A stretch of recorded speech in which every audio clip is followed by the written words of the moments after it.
Saya Muhammad Zawawi. Saya akan berbicara mengenai APBN, Anggaran Pendapatan dan Belanja Negara.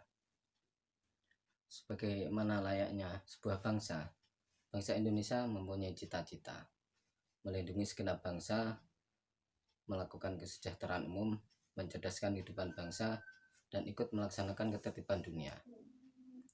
Itulah tujuan atau cita-cita bernegara dari bangsa ini yang tertuang dalam pembukaan Undang-Undang Dasar Negara Republik Indonesia, atau singkatnya ingin mencapai masyarakat yang adil, makmur, dan sejahtera. Nah, APBN merupakan salah satu alat untuk mencapai tujuan tersebut. Bagaimana bisa? Kita tahu bahwa semua itu butuh uang, butuh dana, butuh biaya.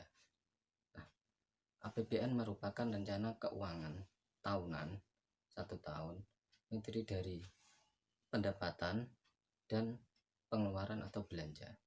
Nah, dengan perencanaan yang baik diharapkan akan membuahkan hasil yang baik pula.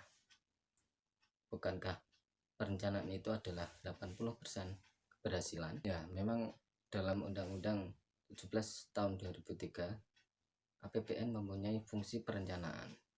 Apa itu? APBN menjadi pedoman untuk merencanakan kegiatan di suatu tahun. Misalnya tadi ingin mencerdaskan kehidupan bangsa. Ya, kegiatannya apa?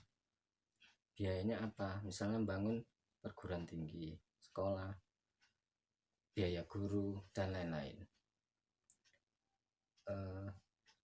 Melindungi segenap bangsa. Nah, memperkuat pertahanan dengan membeli alutsista. Selain fungsi perencanaan, APBN juga mempunyai fungsi otorisasi.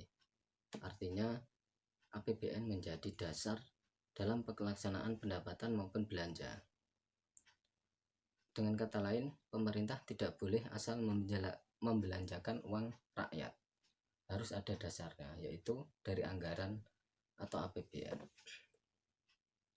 Fungsi yang ketiga, fungsi alokasi.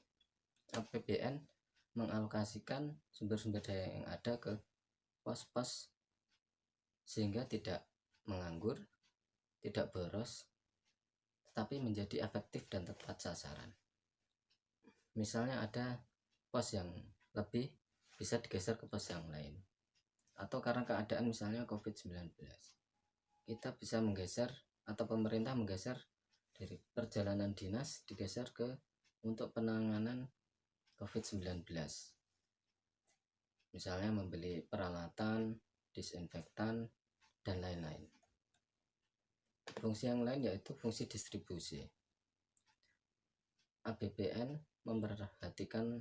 harus memperhatikan rasa keadilan. Nah, salah satu caranya adalah dibuat subsidi atau bantuan kepada masyarakat bawah, sehingga pembangunan itu bisa dirasakan semua lapisan, tidak hanya atas, tetapi bawah juga merasakan pembangunan itu. APBN juga berfungsi sebagai stabilisasi, artinya harus melihat keadaan ekonomi.